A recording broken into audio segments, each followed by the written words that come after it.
Assalamualaikum warahmatullahi wabarakatuh. Perkenalkan, nama saya Kardina Mizarin.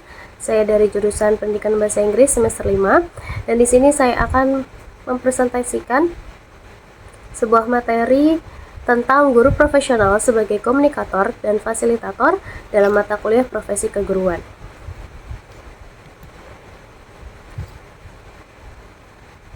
Nah, di sini ada guru profesional sebagai komunikator dan fasilitator. Mengacu pada peran penting seorang guru dalam menciptakan lingkungan pembelajaran yang efektif, di sini fokusnya adalah pada dua aspek utama. Yang pertama, komunikator yang efektif, yaitu guru yang efektif mampu berkomunikasi dengan baik, tidak hanya dalam menyampaikan materi pelajaran, tetapi juga dalam memahami kebutuhan individual setiap siswanya. Komunikasi yang baik memungkinkan guru untuk menginspirasi, memotivasi, dan memfasilitasi pemahaman yang mendalam terhadap materi pembelajaran. Yang kedua, fasilitator pembelajaran. Guru sebagai fasilitator berperan dalam memfasilitasi proses belajar siswa. Ini melibatkan lebih dari sekedar menyampaikan informasi. Seorang guru yang efektif bertindak sebagai penghubung antara materi pelajaran dengan kehidupan sehari-hari siswa, menciptakan lingkungan yang memungkinkan mereka untuk aktif belajar, mengeksplorasi ide, dan membangun pemahaman secara mandiri. Selanjutnya di sini juga ada peran guru dalam pendidikan. Bagaimana sih seorang peran guru berkecimpung dalam pendidikan? Nah, peran guru sebagai pengajar, pembimbing, dan mentor adalah inti dari transformasi siswa menjadi individu yang terampil, cerdas, dan berkarakter. Sebagai pengajar, guru bertanggung jawab untuk menyampaikan pengetahuan, konsep, dan keterampilan kepada siswa. Guru tidak hanya menyampaikan informasi, tetapi juga membimbing siswa dalam mengembangkan keterampilan, memahami konsep yang sulit, dan menyelesaikan masalah. Peran mentor guru melampaui ranah akademis. Mereka membantu siswa dalam mengatasi tantangan pribadi, memberikan saran, dan membagikan pengalaman hidup untuk membentuk karakter dan orientasi karir siswa. Nah, di sini pentingnya komunikasi dan fasilitasi. Yang pertama, kita bahas tentang komunikasinya terlebih dahulu. Komunikasi yang efektif antara guru dan siswa membangun hubungan yang positif dan saling pengertian, memfasilitasi proses belajar mengajar yang lebih lancar. Selanjutnya ada komunikasi yang baik, membantu dalam penyampaian informasi dengan cara yang mudah dipahami oleh siswa, meningkatkan partisipasi mereka dalam kelas, dan memperkuat motivasi belajar. Kedua, fasilitasi. Fasilitasi adalah kunci utama dalam menyampaikan lingkungan pembelajaran yang inklusif dan interaktif. Yang kedua, guru sebagai fasilitator memungkinkan siswa untuk mengambil peran aktif dalam pembelajaran, mendorong pertanyaan, diskusi, dan eksplorasi materi pelajaran. Selanjutnya, komunikasi dalam konteks pendidikan. Jelas dan tepat, ini yang pertama, harus jelas dan tepat. Komunikasi harus jelas dan tepat agar pesan yang disampaikan dapat dipahami dengan baik oleh siswa. Yang kedua, berorientasi pada siswa. Nah, fokus pada kebutuhan dan pemahaman siswa, menggunakan bahasa yang sesuai dan mendukung untuk tingkat pemahaman mereka. Selanjutnya, interaktif, mendorong dialog dua arah antara guru dan siswa, serta antara siswa untuk memfasilitasi diskusi dan pemahaman yang lebih baik.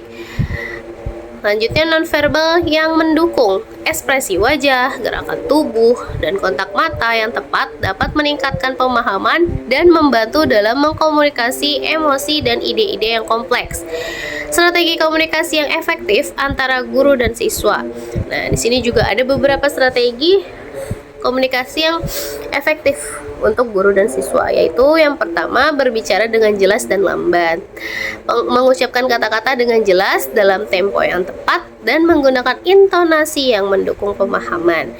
Kedua, menggunakan beragam media, mencampur penggunaan teks, gambar, video, atau teknologi lainnya untuk menyampaikan materi secara lebih dinamis dan menarik bagi siswa. Ketiga, menggunakan pertanyaan terbuka, bertanya kepada siswa pertanyaan terbuka untuk mendorong mereka berpikir kritis dan menggunakan pemikiran mereka secara lebih luas. Selanjutnya, yang keempat ada memberikan umpan balik yang konstruktif. Memberikan umpan balik yang jelas, pasif, dan membantu siswa dalam memperbaiki pemahaman mereka. Yang kelima, membuat lingkungan yang mendukung. Menciptakan atmosfer yang terbuka dan inklusif sehingga siswa merasakan nyaman dalam berkomunikasi dan berbagi ide. Nah, di sini selanjutnya ada memfasilitasi pembelajaran, fasilitasi pembelajarannya. Nah, fasilitasi dalam konteks pendidikan melibatkan upaya guru untuk menciptakan lingkungan belajar yang mendukung, inklusif, dan interaktif bagi siswa. Ini bukan hanya tentang menyampaikan informasi, tetapi juga tentang memfasilitasi pemahaman, pengembangan keterampilan, serta pendorong keaktifan dan pemecahan masalah siswa. Nah, fasilitasi adalah proses bantuan yang membimbing siswa dalam menemukan pengetahuan, memecahkan masalah, dan memahami konsep dengan cara aktif dan mandiri. Peran guru sebagai fasilitator pembelajaran. Pertama, memfasilitasi diskusi, mengelola diskusi kelas dengan menanyakan pertanyaan yang mendorong pemikiran kritis dan mendukung berbagai pandangan. Kedua, menggunakan metode pembelajaran aktif, menerapkan metode seperti proyek berbasis masalah, pembelajaran berbasis tim, atau pembelajaran berbasis kasus yang mendorong partisipasi siswa secara aktif. Yang ketiga, memberikan panduan dan dukungan. Memberikan arahan, bantuan, dan umpan balik kepada siswa untuk membantu mereka memecahkan masalah atau memahami konsep yang sulit. Yang keempat, mengidentifikasi kebutuhan siswa. Mengamati dan memahami kebutuhan serta gaya belajar siswa secara individu untuk menyesuaikan pendekatan pembelajaran. Nah, di sini juga terdapat teknik dan metode fasilitasi yang efektif. Bagaimana supaya ini efektif? Yang pertama, pembelajaran berbasis masalah, problem-based learning.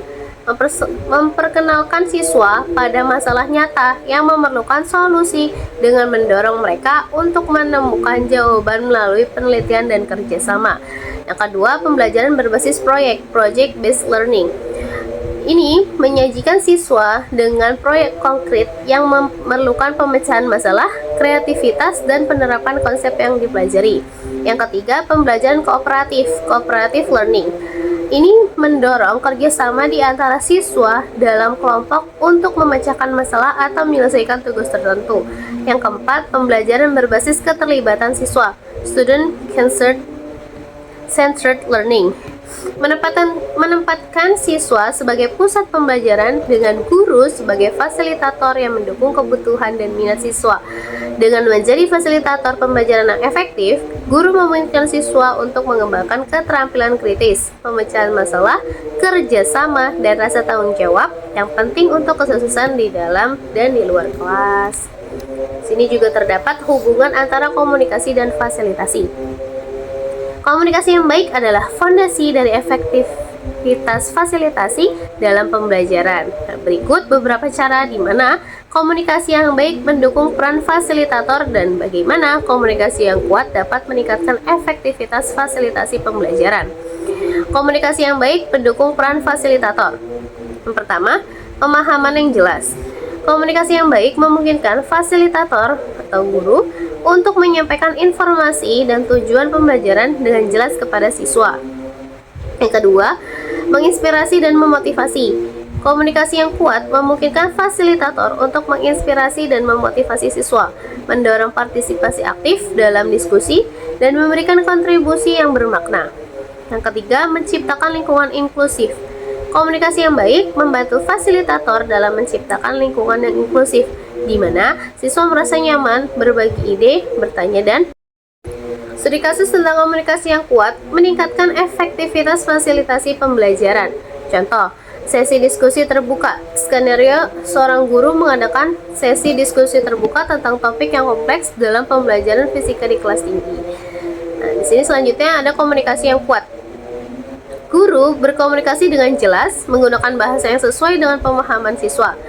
Dia menyediakan contoh konkret dan menjelaskan istilah teknis dengan cara yang mudah dipahami. Selanjutnya ada mendorong partisipasi siswa. Guru menggunakan pertanyaan terbuka yang merangsang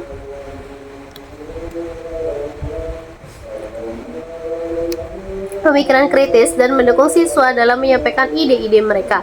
Dia memberikan umpan balik positif terhadap setiap kontribusi siswa. Yang ketiga, penciptaan ruang inklusif. Guru memastikan bahwa setiap siswa merasa didengar dan dihargai. Dia mendorong kolaborasi antar siswa dan memberi ruang bagi berbagai perspektif. Selanjutnya, hasil yang meningkat. Melalui komunikasi yang baik, sesi diskusi berlangsung produktif. Siswa merasa lebih percaya diri dalam memahami konsep yang sebelumnya sulit, mengajukan pertanyaan, dan berdiskusi secara aktif. Hasilnya, pemahaman mereka terhadap topik meningkat secara signifikan.